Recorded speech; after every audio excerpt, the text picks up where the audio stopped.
মনে অদম্য জেদ ও সাহস থাকলে যে কোনো বাধাকেই যে জয় করা যায় সে কথাই আবারও প্রমাণিত হলো।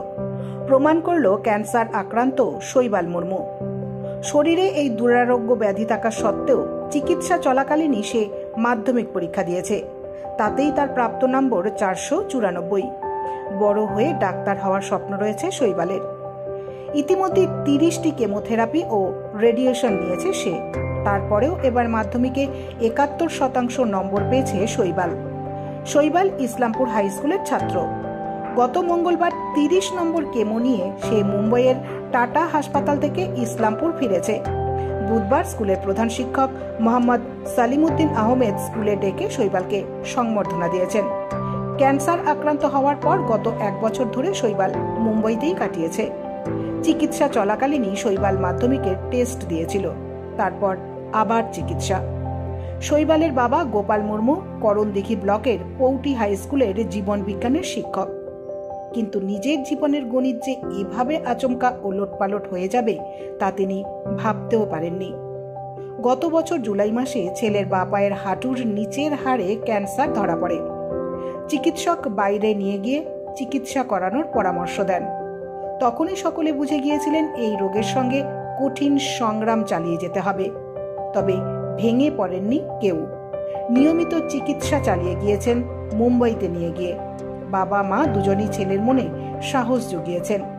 ছেলে শৈবালও মানসিকভাবে ভেঙে পড়েনি। শারীরিক কষ্টের মধ্যেও পড়াশোনাও চালিয়ে গিয়েছে।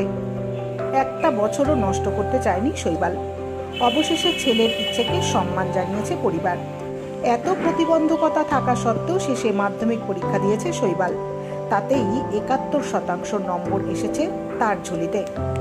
তবে সুস্থ থেকে পরীক্ষা দিলে 90%-এর ওপরে নম্বর পেত বলে মনে করেন স্কুলের শিক্ষকরা। কারণ শৈবাল পড়াশোনায় ভীষণ ভালো। তবে মাধ্যমিকে নম্বর যাই আসুক তাতেই খুশি গোটা পরিবার। আগামীতে শৈবালের ডাক্তার হওয়ার স্বপ্ন বাস্তবায়িত হোক, এটাই চান শৈবালের পিতা মাতা সহ ওর শুভানুধ্যায়ীরা। কি নাম তোমার? শৈবাল মুর্মু। কত নম্বর পেয়েছো তুমি? 494। কি হয়েছে তোমার? পায়ের নিচে ক্যান্সার হয়েছে, হার্টের নিচে, হাড়ে। ক্যান্সার হয়েছে কতদিন থেকে এটা? 8 মাস হলো, 8-9 মাস। জুন জুলাই মাসের দিকে 2023-এর ধরা পড়েছিল। এই শরীরের মধ্যে ক্যান্সারের মতো এত বড় রোগ নিয়ে তুমি মাধ্যমিকে এত ভালো ফল করেছো, কি বলবে? কিভাবে এটা সম্ভব হয়েছে? মানে নিজের মধ্যে বিশ্বাস ছিল ওটাই, আর ভয় না করে আত্মবিশ্বাসের মাধ্যমেই। মাধ্যমিকে তো তুমি চিকিৎসাধীনই ছিলে বেশিরভাগ। হ্যাঁ। তো কিভাবে সেটা পড়াশোনার দিক দিয়ে কিভাবে মেকআপ দিয়ে? না, মাঝে মাঝে যখনই সময় পেতাম তখন পড়তে বসতাম, ফোন নিয়ে, না হলে হোয়াটসঅ্যাপ গ্রুপগুলোর মধ্যে। তাছাড়া আর যখন এখানে আসলাম মাধ্যমিকের আগে জানুয়ারি মাসের মাঝের দিকে, তখন 2 সপ্তাহ মতন পড়ার সময় পেয়েছিলাম, তার মধ্যে পড়লাম ওটাই। কোন স্কুলে পড়ো? Islampur high school. স্কুল থেকে বা টিউশনিতে কারা কারা হেল্প করেছে তোমাদের বাড়ি থেকে? স্কুল থেকে স্যারগুলা, বন্ধুগুলা যারা পড়াওয়ালা নোটলা পাঠাতো ওরাই।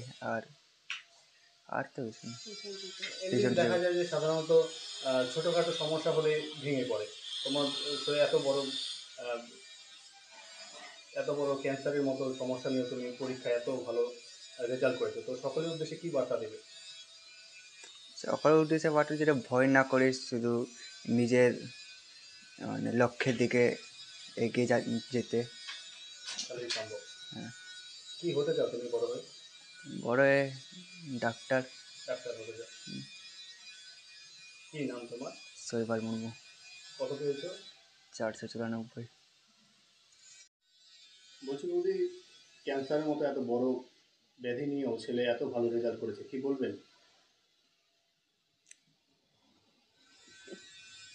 কী বলবো, ভালোই আনন্দের একটা বিষয়। ছেলেটা আমার এত কষ্টের মধ্যে ভালো একটা রেজাল্ট করেছে।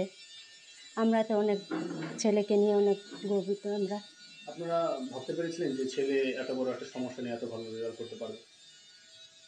ছেলের মধ্যে একটা সাহস ছিল ওর, যে না ওই যে পড়তো, আমি পড়বই, আমি পরীক্ষাটা দিব। ওর সাহসটা দেখেই মানে আর জানি ছেলেটা করতে পারবে। ওই কষ্ট করতে মানে কষ্টের মধ্যে ওই যে পড়ে বই নিয়ে বসতো, মানে পড়ার ওর চাহিদাটা, যে পরীক্ষাটা দিব আমি কোনো রকম করে হলেই তাও পরীক্ষাটা দিব। ওই যে মানে আপনার ওষুধের মধ্যে যেইটুকুন সময় পেত, আপনার 1 সপ্তাহ সময় কি যেইটুকুনি সময় পেত, সেইটুকুনের মধ্যেই ওই পড়াটা চালিয়ে যেত। ছেলে আগামীতে ডাক্তার হতে চায়, কি বলবেন?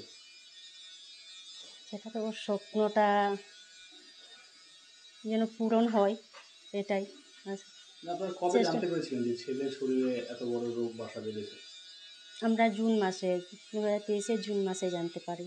ডাক্তারকে দেখানোর পরে ডাক্তার যখন বলে আমাদের যে আপনারা বাইরে নিয়ে যান, তখনই আমরা বুঝতে পারি যে না কোনো কিছু একটা বড় কিছু হয়েছে হয়তো ছেলেটার শরীরে, ওই জন্যই ডাক্তার বলেছে বাইরে নিয়ে যান। তারপরে ডাক্তার দেখানো হয়। তারপরে বাইরে নিয়ে যাওয়া হয়। বর্তমানে তারপর ছেলের অবস্থা কিরকম রয়েছে? এখন তো তাও সুস্থ আছে, সে ওষুধ দেওয়ার সময় দুর্বল থাকে, তারপরে এখন তাও সুস্থ আছে একটু। এর ফলে তো পড়াশোনায় অনেকটাই সমস্যা হয়েছে। অনেক সমস্যা হয়, পড়াশোনার করতে পারে না, আপনার হাতে জোর পায় না যে লিখবে, ওই মানে বসে শরীরটা অনেক দুর্বল থাকে, ওর ব্যথা করা শরীরে থাকে, তাও পড়াশোনা করে ওই কয় ছেলে করে। মেয়ে আপনার? আমার 2টাই ছেলে। এই বড় ছেলে নাকি? এটা বড় ছেলে, ছোট ছেলে 3তে পড়ে। কি নাম আপনার? আমার শেফালি সোরেন। এখন আতঙ্কিত সেই জায়গা থেকে ওর মাধ্যমিক এই রেজাল্ট ভালো করেছে। কি হয়েছে ছেলে? ছেলের ক্যান্সার ধরা পড়েছে, কোথায় হয়েছে ক্যান্সার? পায়ে আছে, হাড়ের মধ্যে, যেটাকে ইউইং সার্কোমা বলছে। এটাকে ধীরে ধীরে স্প্রেড করছে? না না না, স্প্রেড এটা প্রাথমিক অবস্থায় ধরা পড়েছে, এখন স্প্রেডের অবস্থায় নেই, এখন হয়তো ডিক্রিজ করছে। কবে জানতে পারলেন ছেলের এই ক্যান্সার? গত বছর জুলাই মাসে। তারপরে? তারপরে মুম্বাইয়ের চিকিৎসা, ওখানে দীর্ঘ 9 মাস, সেই অবস্থাতেই মাধ্যমিক পরীক্ষা, আর সেই অবস্থাতেই এই রেজাল্ট। কিভাবে সম্ভব হলো? সম্ভব, ছেলের অদম্য একটা জেদ আছে যে পরীক্ষায় আমাকে বসতে হবে, ভালো রেজাল্ট করতে হবে। আমি বলছি বাবা সুস্থ যদি থাকো তাহলে পরীক্ষা দাও, না থাকলে দরকার নেই। বলছে আমি দিব। সেই ছেলের জেদের কারণেই এই রেজাল্টটা হয়েছে।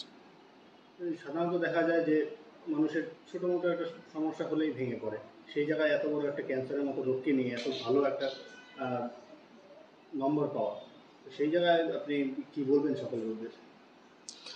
আমি দেখুন, সবাইকে আমি এইটুকু বার্তা দিতে চাই, যে কোনো রোগ ভেঙে পড়লে কিন্তু হবে না, কারণ গার্জেন যদি ভেঙে যায় অটোমেটিকভাবে ছেলে বা মেয়ে বা পেশেন্ট কিন্তু ভেঙে যাবে। সুতরাং গার্জেনকে শক্ত থাকতে হবে সমস্ত সময়।